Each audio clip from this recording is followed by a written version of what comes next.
All right, good evening, everyone. Thanks. I see some attendees that are joining us in progress. We're going to get started. It's just after 6 p.m. on Wednesday, July 8th. Thank you all for joining this evening for Community Forum number 3. This is the Framingham Pre-K-5 Early Education Center School Project, also known as the Hemingway Project or the Bethany Project. They're all synonymous names as we consider school solutions for the city of Framingham. So this is a presentation this evening to talk through where we are. If you've been building upon these fora events from number 1 and number 2, they are foundational, but we'll also be covering information that was provided at the previous sessions if you weren't able to attend those. So thanks again for joining this evening. And I'm going to turn it right over to our owner's project management team. And I don't know, Chris, if you're going to take it away from here first, or if you're kicking it off to others, I'll let you take the lead. All right. Thank you, Bob. So I'm Christopher Eberly. I'm the project executive for the owner's project manager, the Vertex Companies, that's working with the city of Framingham to help deliver this project. Today, we have an agenda that we'll talk through an update of the project schedule. We'll share some of the information that has already been shared with the school committee about the educational plan and the space summary that was yielded from that educational plan. TAP-A will present their options that have been presented to the school building committee. And then we'll have a conversation about the evaluation criteria that's been laid out in discussions with the school building committee and an understanding of what some of those next steps for evaluation and cost will be. And we'll leave a little time for question and answer at the end. Next slide, please. So as you can see from our slide here, we are at our third community forum, as Bob mentioned. And this is really the wrapping up of the first phase of the MSBA's feasibility process. It's a two-phase process that includes the preliminary design plan. That's where we come up with really what's going to be in your building and where we choose what schemes will move on so that they can be elaborated in the preferred schematic report. That will continue the discussion into the fall where we talk about the specifics of site selection and select a scheme that will move forward. That's where we're going to get into some of the real details of the various schemes as we decide both what your school will become, where it will become, and the scheme that will move forward to become the building that will eventually come before the voters. So with that, I'll turn it over to Chris Blesson from TAP-A so that he can share some of the information about the schemes they've developed and the space summary and educational plan. Thanks, Chris. So one of the primary things we do when we're starting to develop options is to go through a space summary, which is a spreadsheet that is provided from the MSBA as a blank structure. And then we fill in the number of students, the design enrollment, which for this school is 985 students, K through 5. And then we start to work through right sizing the building. And so the goals of the educational plan are that came out of the visioning process that we had early on are emphasizing hands-on, play-based, inquiry-driven, and culturally responsive learning. And one of the big goals of this project is also expanding universal pre-K throughout the district. And so when we plug some of this stuff into the space summary, we land in a general way on a building that's going to be around 155,000 square feet, give or take some on that as we get closer and closer to refining the options. And then there'll be a preschool, like I said before, there's 985 students in K through 5, but there'll be a preschool, pre-kindergarten aspect to this project, whether it's in the building or by virtue of making a new building K through 5 this size, we will be able to free up space in other non-project schools throughout the district that can help us get closer to utilizing universal pre-K throughout the district. In general, the classroom, the way it's structured is that there's going to be 6 classroom cohorts. So when we say cohort, that's like first grade or second grade or third grade, et cetera. And there's 6 classrooms associated with that grade plus 1 special education classroom that allows for accommodations to any needs that are within that cohort, but grouped within that section of students. Some of the other kind of key aspects are science, technology, and engineering classrooms, and those will be placed throughout the building. And then larger gymnasiums, collaborative teaching spaces, community support spaces like family center, things like that. And then, like we said before, looking to get preschool, pre-kindergarten things, aspects associated with the project and get that going, and also make them age appropriate places for those students within the building. So you can go to the next slide.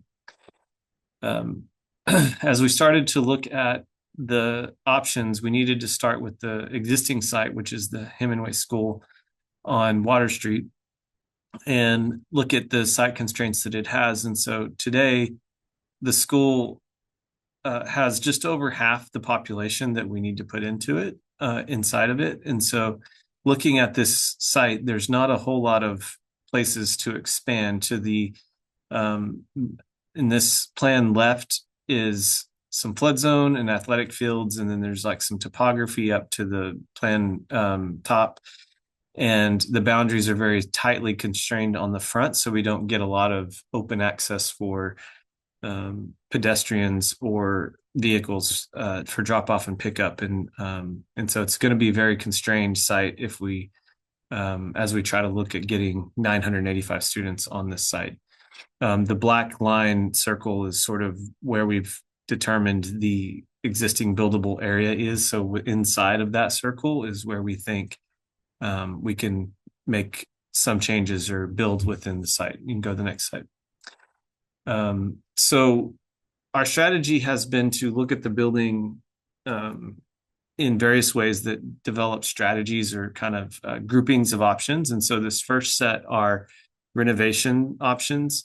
The very first option here is just a straight renovation of the building, no additions, just code upgrading the building, making it up to today's standards, and increasing the lifespan of the building by changing out the electrical components and mechanical and plumbing and adding fire protection, things like that. But the educational program or the actual way the building's laid out for teaching and learning doesn't change at all. And so this is one of the core primary things the MSBA requires in the submittals all the way up to PSR is a code only upgrade option, so that you can compare that cost with the other options that may have additional features that address educational plan and vision that you might want for the district. And so this first one, like I said, is just a renovation, no upgrades to any of the educational components, and also does not accommodate the 985 students because it would be maxed out probably around 500 or so. You can go to the next slide. And so this is AR1, and you can see the strategy was in the yellow boxes on the plan is to tear down one sort of corner of the building. The existing building is actually broken up into three sections, three main sections of building. And so this is one of those sections, the yellow, where it says three-story addition. We can take that part off and then build a new three-story box on top of that adds classrooms and capacity to the building. And then at the left-hand side or north end of the building, cardinal direction north, you would see a larger addition that accommodates like gym and things like that. So a taller story addition there, and then try to get some play in. So this one would accommodate the 985 students, and it does get us a little bit of pre-K and preschool in the district just because of extra seats in other non-project schools. But this ad reno would not add any pre-K or preschool to the Hemingway site. And so that's one key differentiator, but it is a three-story school on that one side. And you can see on the right-hand side some plan diagrams that expand how the building's laid out. You can see a little bit as it goes up. There's a little bit of a second story that comes out and over the parking lot, creates some sheltered entry for arrival and pickup and drop off. And then the third floor goes up from there. You can go to the next slide. And so AR2, the yellow box down in the bottom right corner of the building shows a 2-story addition, and this was in the next part of the building that's broken out one of those 3 sections. And so that's really the key differentiator of this option, is that it's a 2-story addition instead of a 3-story addition. Still accommodates the 985 students, and still leaves us in the same place as the previous one with pre-K, meaning no pre-K on this site, but it opens up seats in the district that we can then make space for pre-K preschool. You can go to the next slide. So AR3 was looking at taking the 2 sections of building we just talked about previously and rebuilding those. So basically the entire front of the school, we rebuild that with the one side being 2 stories and the other side being 3 stories, basically concentrating most of the classroom blocks in this building. This would also bring us to a 985 student school, and also is the same story on pre-K preschool, where we have seats in other schools, but not this one.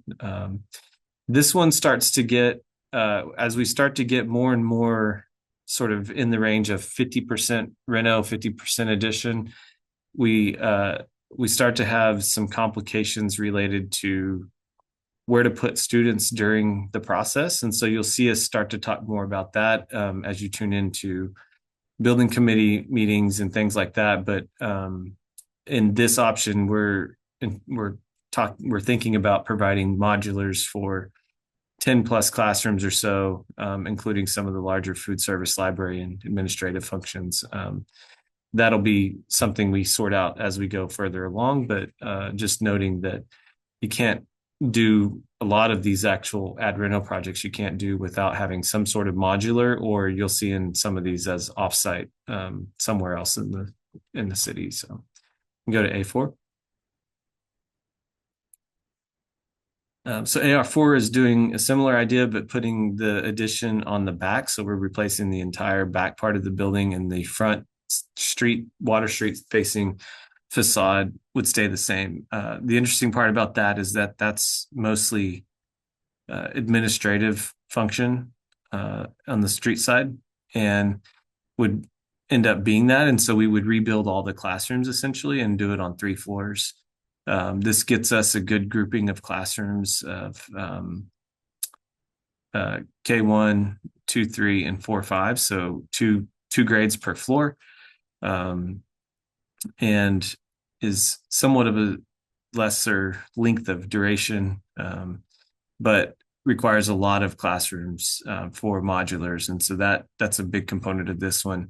And again, it doesn't add pre-K to this building, but would bring pre-K to the rest of the district through other schools. Okay, you can go to the next slide. And so then we looked at an alternate site, which is on Bethany Road. And that site, the city does own, and this is the site plan for that. And so we wanted to start with the diagram that shows the layout, and there's some slopes. You can see the 2 dashed lines. That's kind of the top or the ridge line of these higher parts of the site, and then there's a valley between the two. And the green areas are more flat. And so the buildable area kind of lies in the bottom of this valley, nestled up against or between the 2 sort of more sloped areas on the site. And so there's some constraints there, not impossible to deal with, but it is pretty open land right now. And so, and a lot of space too, comparatively speaking to the current Hemingway site. You can go to the next slide. And so all the options on the Bethany Road site are going to be new options because there's no school there currently. And so we kind of get to start making a school that responds to a lot of other constraints than just a building being on site already. And so some of those constraints are sustainability related with solar orientation. We get to increase the amount of parking because we have more site to do that. We can infuse a little bit more play, a little bit more of a natural setting, and also spread the footprint out a little bit more so that we don't have to necessarily go to 3 stories, although many of these options are showing 3 stories for part of the building. But this one has the sweeping gesture in the front. That's the main entry side. And then there would be an early ed portion on the north side of the building, which is also a little bit higher because of that hill. And so potentially the early ed portion would maybe be on the 2nd floor of the school, but accessed straight from grade or straight from the level of the hill. So we're looking through that right now to understand that a little bit more. And then play would be outside directly from that wing. This project would have pre-K in it, a preschool in the building, and allows us to think about turning the existing Hemingway School into an early education hub. And so that altogether would mean that you're really getting a long way down the road towards your pre-K preschool, the universal access of that in the city. And so this building significantly improves our ability to add capacity throughout the entire district with the Hemingway open for that. Gives us a lot of ability to address appropriate bus and car drop-off sequences and separations, good play, good outdoor classrooms, all kinds of things. So a lot of reasons the new site, if you will, for Bethany Road makes some sense. You can go to the next slide. And then just another sort of shape and volume meant to look at a different way to organize classrooms and internal school ideas. These are all things that came out of the educational visioning and programming process, where we think about things like academic neighborhoods or learning environments that are grouped together in a certain way that create opportunities not just in the classroom, but adjacent to classrooms. And so some of the shapes are built around that idea, and they'll get more refined as we go further along in the process. But this would be a same idea as the previous one in terms of preschool, pre-K, parking. The lengths of construction are shorter on this site because you can just kind of knock down what's there and get started right away versus having to deal with existing buildings and students on the same site. And so those are some of the benefits of new construction on Bethany. You can go to the next slide. And then the next two, NC 3A and 3B, are looking at some options where we are putting a new school on the Hemingway site. And so this one is a 2-story school that has these wings that come off towards the west, and the long axis or the long face of the building is facing south, which is what you want for solar exposure. And then the wings create sort of classroom courtyard areas that are protected by building and private for students and not open to Water Street, which is a fairly busy road, and creates that safety and security we need for students that are outdoors using the site at any given time. This is a big school on a small site, and we would have to plan for the relocation of over 500 students offsite somewhere in the city during this process, because we would have to completely tear down the building and rebuild, and it's basically the same footprint. You can go to the next slide. So 3B is similar to 3A in its orientation, but the difference is that we took that extra wing and added it as a 3rd story, which enabled us to condense backwards away from Water Street and create more buffer between the street and the building, which creates better parking sequences, better drop-off sequences, and for buses and cars, while still allowing us some ability to create outdoor play in classrooms on site in a safe way for the student population. And go to the next slide. And then NC4 is another new option on the Hemingway site. This is looking at a 3-story kind of more box concept. The idea behind this one is a more urban type school that you would have seen maybe yesteryear, sort of in urban contexts. And so we're just looking at a more compact, condensed option that doesn't have wings and is just kind of stacked straight up 3 stories, and so that's what this one's looking at. You can go to the next story.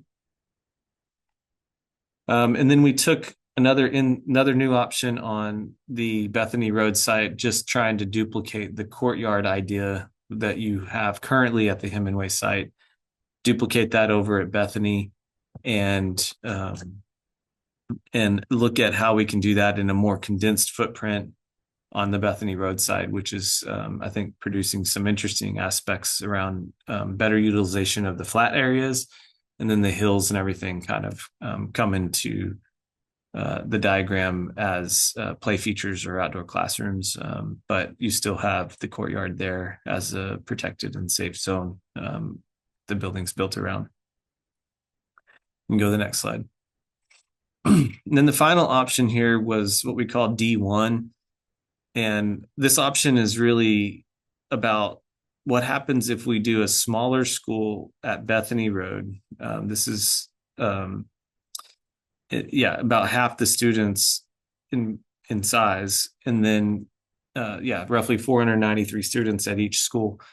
And then you renovate the Hemingway School. And so you get a building in both locations, but they're both sort of similar sizes to all the other schools in town or in the city. And so that's what we're looking at with this option. This one comes with a lot of caveats relative to the MSBA's funding and participation. And you'll start to see those implications as we present pricing models at the next building committee meeting. And but this is just turning over all of the ideas just to make sure we studied everything and looked at it. But yeah, the real option here is to build a smaller school new on the Bethany side and renovate only at the Hemingway site. You can go to the next slide. So I think this is where I turn it over to Chris. Yep. Thanks, Chris. So Chris went through the number of different options that we're looking at, but the next step in this process is really to evaluate those options and understand which of those options is the best to move forward. The MSBA program requires that you take at least one renovation and one new construction forward to the next level, but you are not limited in what number of schemes you take forward, as long as you agree that you will develop all of them fully to the same extent prior to making your decision. The SBC discussed in some of their recent meetings the different criteria they'd like to use in determining what should move forward at this juncture. And the schemes that move forward will be examined more fully to understand the impacts that both the scheme itself and the site that's selected associated with that scheme has on the community. These criteria are really to limit those schemes one against the other and not make a big decision like, is Bethany or Hemingway the better site? But really, of the sites that we have available, what are best situated to move forward? The construction or the evaluation criteria consisted of cost-related criteria, such as the construction cost, the project budget, or how much the MSBA will support the project, but also the adaptability of the neighborhood to a school, the impact that the school proposed would have on that neighborhood and its neighbors, the effect that it has on citywide planning concepts, like how can we support educational reuse, support district offices, support distribution of schools, and understand pre-K from a citywide perspective. Understanding how parking and circulation can work on the site itself as it relates to the building on that site, the appropriateness of the amenities at that site for both the use by the community and also by the school itself, understanding how the decisions within that particular scheme affect the goal of universal pre-K, and understanding how construction impacts and can affect the existing school that is there. Is the school day disrupted partially, in full? Do the students need to relocate? We'll want to understand how community features can be accessed within the scheme for one versus another, and how the educational program can be accomplished by the scheme. We'll also look at the realities of designing a building on those sites in terms of what has our site evaluation told us about building that particular building on that particular site? What opportunities for sustainability exist on that site? And does that site give you the option for expansion potential? And finally, we'll look at construction duration. How long will it take to build that site under the circumstances of that scheme on that particular location? As Chris mentioned, many of the new constructions at Bethany's do not disrupt the existing school, and so they can be built quicker. Whereas an option like D1 that was shared last would require that we build the new school before emptying the existing school to perform a quicker renovation. But collectively, that becomes an extremely long duration, almost 5 years. Next slide, please. So we've listed all those criteria and all those schemes on a spreadsheet like this, and this sheet will be used by the SBC to share their thoughts in terms of relative rankings of these schemes. We're not saying which scheme is the best or which scheme is the worst, but what we're talking about is for that specific criteria, which scheme offers the most advantages, which scheme offers the least advantages, and to some degree, which ones fall in the middle. Those rankings are currently being done by all of the SBC members and will be shared during the meeting on Monday. And we'll talk about how those collective rankings inform the decision as we choose what schemes will continue on. Next slide, please. Now, any discussion of what moves on is going to include a discussion about cost. And we expect that as part of the content shared at the SBC meeting on Monday, July 13th, where we will be evaluating these schemes and choosing what moves on, we'll also be presenting the costs associated with those schemes. Now, it's important to note at this level, the estimates are based on only a limited amount of information because we're really just looking at concepts and not fully completed buildings. For that reason, the true value of the costs at this level is to understand the differences between the schemes, and we typically will discuss those costs as a range. It allows you to know if you move forward with one scheme versus another, which one is likely to have a higher cost, and that allows you to factor that into your overall evaluation as you think about what's moving forward to the next stage. Now, these costs are typically based on building costs that use expected building size and dollars per square foot of a typical MSBA school. They'll look at any unique site features and apply the same dollars per square foot for a typical school to those unique site features. We'll include things like construction escalation to account for inflation to the date of the construction start, as well as adding an escalation for potential soft costs, which are those designer and OPM fees and furniture and technology, as well as a lot of those costs that aren't construction that are necessary to build a building, which are often called soft costs. And finally, we'll look at the special requirements. As Chris mentioned, there's a certain amount of relocation of students that may be required to do certain schemes. And so we'll include estimates to account for that relocation, despite the fact that that estimate will have to be used and refined in the next phase as we determine what are viable options to relocate those students, whether via temporary modulars that are located with the school or a large relocation that might be to a new location with a temp school or a leased space that's converted into a temp school. And finally, because these are very limited in detail, we will talk about these in terms of ranges so that you have an idea that while these are the costs that are determining what moves forward, the reality is that the costs will be further refined in later stages that will really arrive at how much this building is potentially going to cost the community as we get closer to deciding how this will move forward.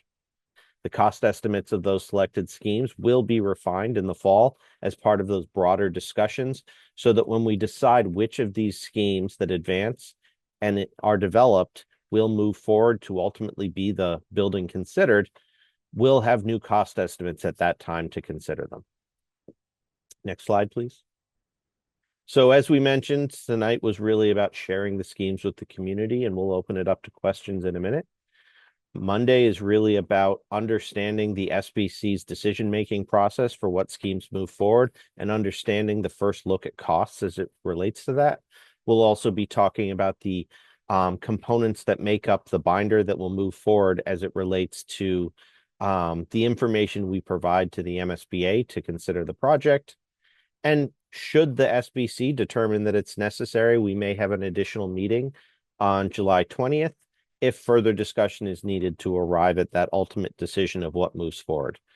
All of this information will be bundled and packaged for the MSBA on July 24th, and we'll receive their comments in the subsequent weeks as we begin to prepare to develop whatever the selected schemes are as we move forward.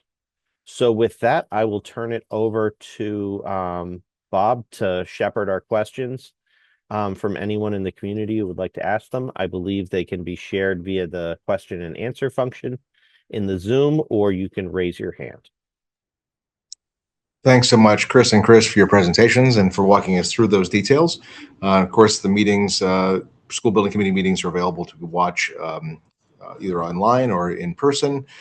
So I encourage people who want to have an interest in seeing those details discussed to engage. We'll also make sure we update our website regularly on the school building project as well. But happy to answer some questions. I'll do my best between myself and Amy Kane to accommodate those. So I see Daniel's phone, but I'm not sure, Amy, how we promote, or do we just... I can allow to talk, so I can allow him to talk if he Right. would do so. I'll turn it to you to facilitate if that's okay. All right, so Daniel, you're allowed to talk. Can you hear me okay? Yes.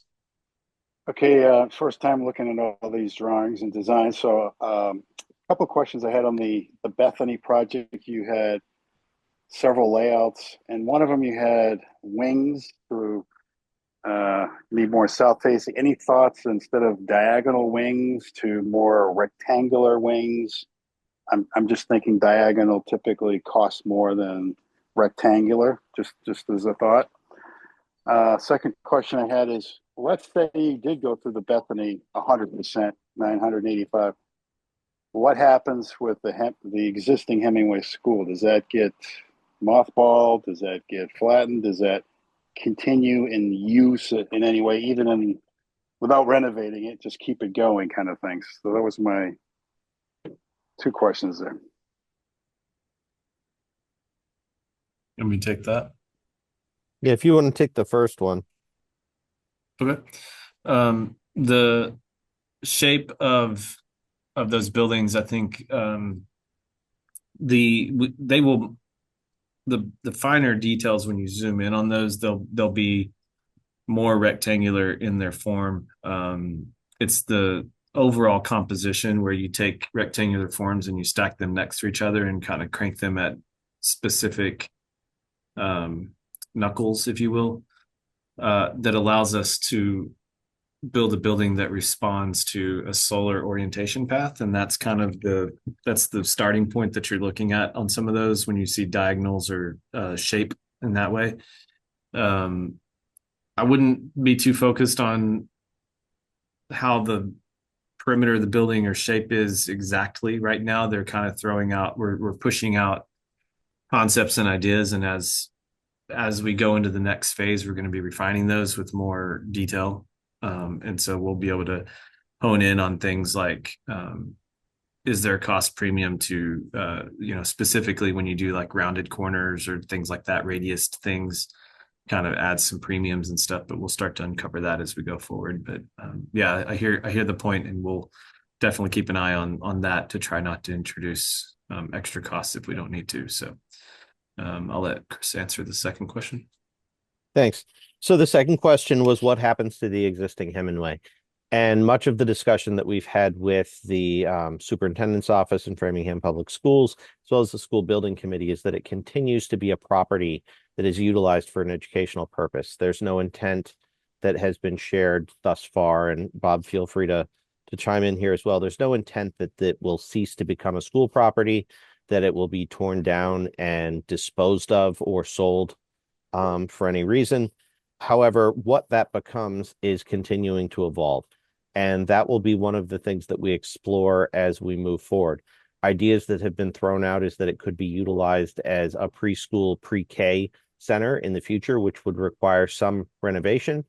And in the case of that final option, that D1 option, in that case, it would continue use as a school, although a renovated school, and it would also have additional capacity to support some of those pre-K, preschool goals that the district has. Okay, thank you. Okay, I'm going to promote Michael for his next question. Michael, go ahead. Yeah, can you guys hear me? Yep. All right, excellent. So my name is Mike Croce, and I'm here representing Framingham Grows Food today. Thank you for this excellent presentation. Over the past year, we've been working with the city's Agricultural Advisory Committee and other city leaders on a proposal to create a small community farm with an educational focus on a portion of the Bethany property.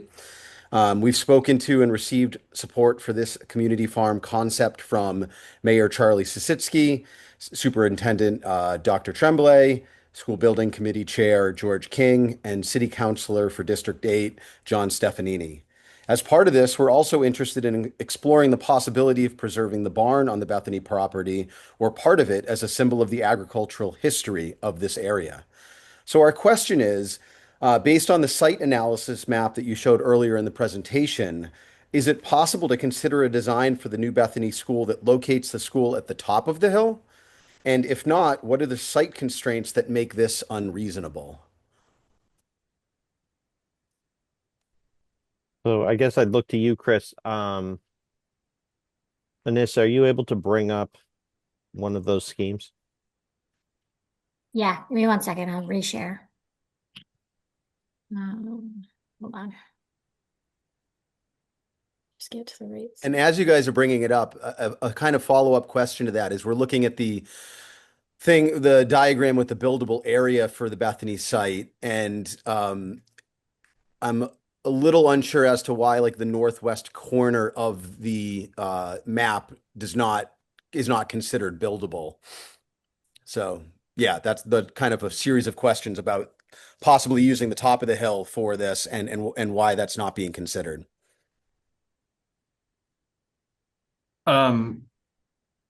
Yeah, sure.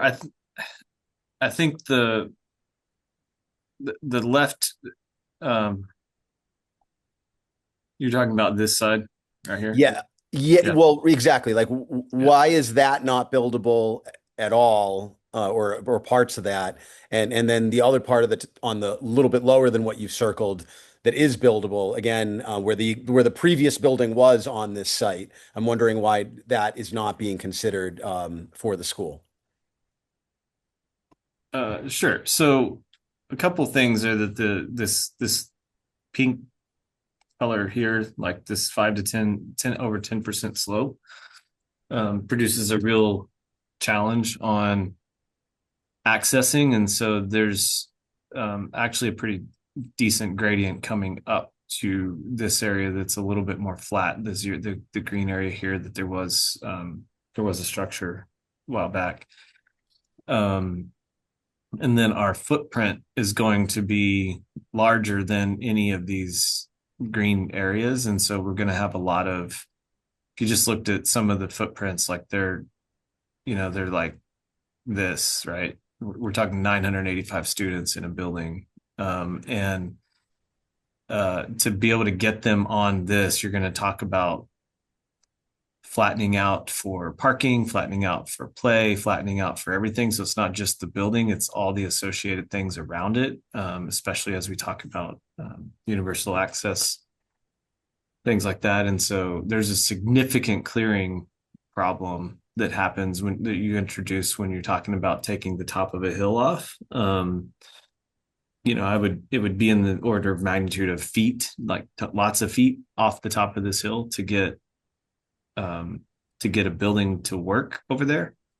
which adds a lot of costs. And then you have to deal with, like, by the time the site gets to the dashed red line on the edges on the perimeter, you have to be back at where it was originally. Like, we can't alter the land as it leaves the site. And so, those are constraints. Not knowing about this community farm thing, we haven't shown any of that. We don't. The barn is not in. It's there. We haven't studied that for saving or anything like that, but it's right in the middle of the most advantageous place on the site to build a new school building. And so I think if this is a newly developed, new development, in terms of new information for the site, it would have to be considered as a different option, and then priced as such. But we could study it. I could process this more. I'm just kind of on the fly trying to give you some degree of a response, but I don't think it's a complete response. I think that's Chris, the numbers there, the 172, the 175, the 180, those are spot elevations, correct? Yes. So you're looking at from the yellow green area to that was circled there to the 180, you're looking at 50 feet. So that's a hill that's, almost as taller than any building that we're proposing in this area. And wooded. It's wooded too. I mean, it's heavily wooded. Yeah. We're also, to go in the other direction, you're still looking at 20 feet, just based on that grade change. So it's a significant vertical change when you get out of that largely flat area. Got it. So can you guys still hear me? Yep. Awesome. Yeah, thank you for that explanation. A lot of our assumptions align with what you suggested. So basically, to summarize, like the steep grade in the top left corner makes it really challenging to use that for building and play and parking and all that. Is that correct, Chris and Chris? I think the city of Framingham would be committing a lot of money to moving dirt around. Right. To accomplish those goals. And so in terms of the buildable area that's on the lower left portion, to Chris Blesson's point, the square footage there is not sufficient for the size of the building that you guys are looking to build with the other additional pieces of the puzzle with the parking lot, etc. Correct. Unless you did do like 4 or more story building, which is not, I mean, from elementary schools, you ideally, if you have a site like this, you would want to probably avoid that if you could, but that's not to say if other drivers are there, you can put aside that. But I think the footprint of that green area and then the access to it that you have to get this plinth here. I'm sorry, let me see if I can draw here.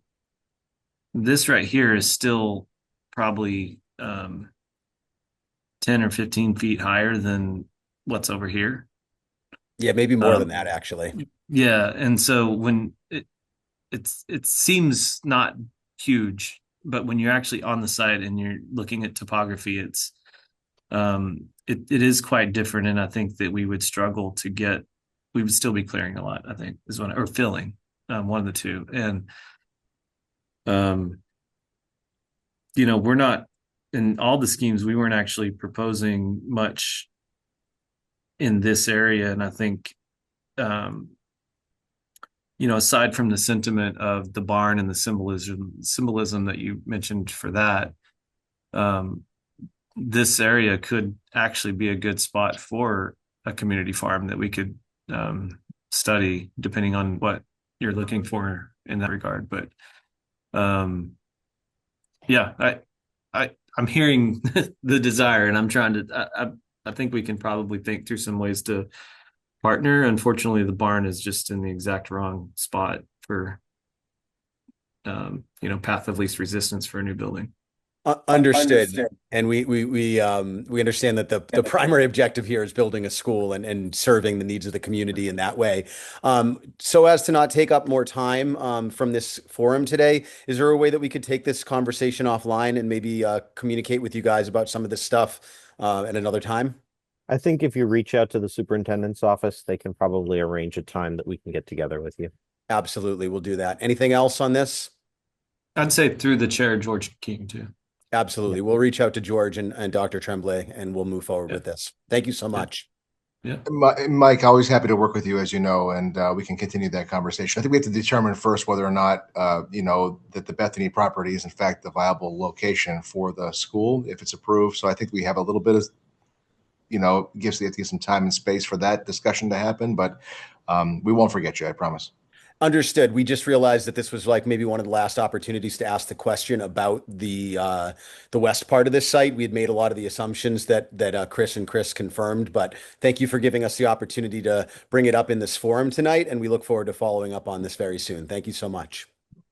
Thanks, Mike. We'll grab those notes too. I'm glad you spoke up tonight. Absolutely. Appreciate it. We have one more raised hand, John. I'll allow you to talk. Go ahead. Thanks, Amy. This is John Stefanini. I'm obviously a resident of the area, also the district counselor for this area. I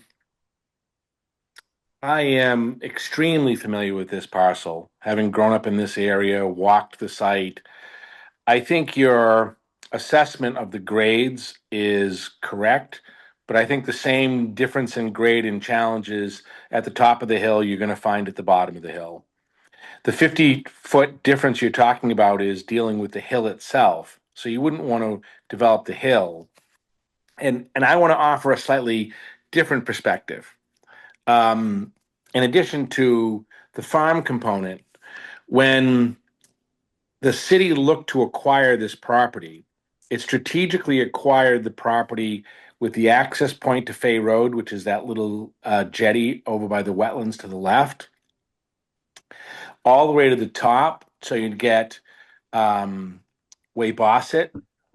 To the right of that, to the top of the larger green space, which is Conant Road and Bethany, so that you could achieve a walkable connection.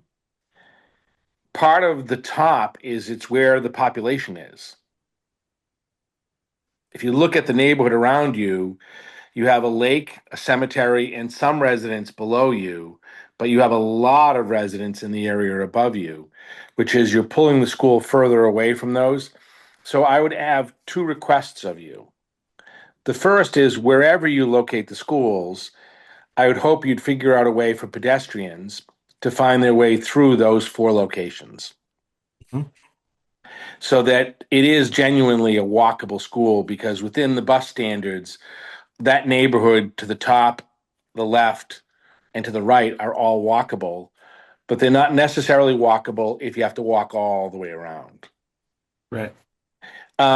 Second is I'd love to see a feasibility of that top area in terms of the construction of a school on that site or that area that is more than a thumbnail sketch, so that there's some thoughtful analysis, because I haven't seen that yet. Because I see it as very different. Having walked the site and looked at the site, I think the top of the site would have spectacular views. I think it would have better access to the neighborhoods around it. And I don't see it, as you go to that top area, as being the gradation difference as being largely different than it is at the bottom. Not including, obviously, the 50 feet, which is the hill. So at some point, this is going to find its way through the process. I'd like to see some documentation and consideration of that, and I haven't seen any of that yet as you proceed. So that would be not so much a question, but that would be my request as you proceed through the process. Thank you.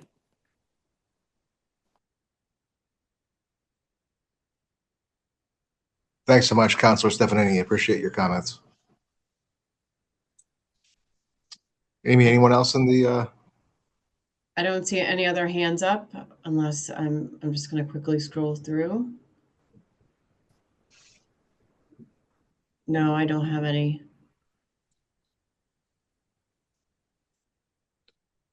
All right. Well, we'll continue to provide updates on our website.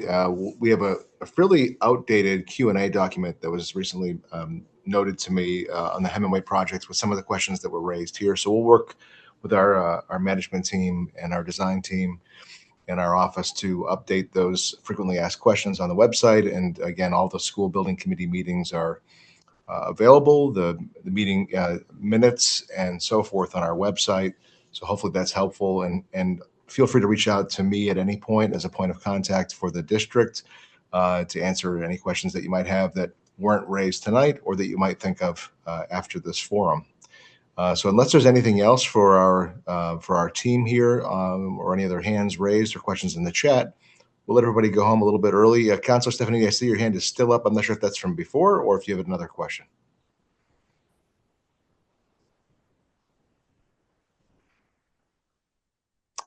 Okay, I think the hand is down. Thank you so much. And I would Chris, anything else that we need before we close out tonight? Yep, I would just remind everybody that on Monday, July 13th, that's this upcoming Monday, there will be a discussion of the SBC as they rank the options that they've considered to date and discuss the potential costs of the schools. So we would invite everyone to join that publicly noticed meeting. Thanks very much for that reminder. And once again, thanks to everybody taking the time on a July evening to give us this feedback. We appreciate your attendance. And again, just a reminder that there'll be opportunities along the way of this project for continued input and voice. We're trying to make as many of those as we can available, but certainly it doesn't have to be limited to just these community forum events. Feel free to reach out at any point with any questions, and happy to engage the conversation. And with that being said, I'll just wish everyone a good evening, and I hope you're enjoying your summer, and thanks for joining us tonight.